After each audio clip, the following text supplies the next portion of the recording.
یہ انسان تعجب کے قابل ہے کہ وہ چربی سے دیکھتا ہے اور گوشت کے لوتھڑے سے بولتا ہے اور ہڈی سے سنتا ہے اور سوراخ سے سانس لیتا ہے۔ لوگوں سے اسی طرح ملو کہ اگر مر جاؤ تو تم پر روئیں اور اگر زندہ رہو تو تمہارے مشتاق ہوں۔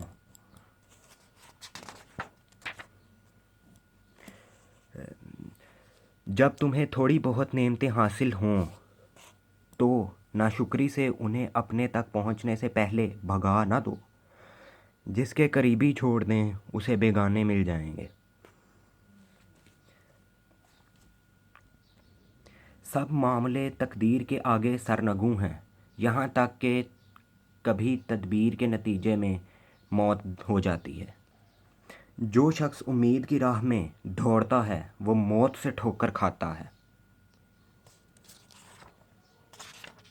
خوف کا نتیجہ ناکامی ہے اور شرم کا نتیجہ مرحومی ہے، اور فرصت کی گھڑیاں ابر کی طرح گزر جاتی ہیں، لہٰذا بھلائی کے معاملے میں ملیں تو موقعوں کو غنیمت جانو۔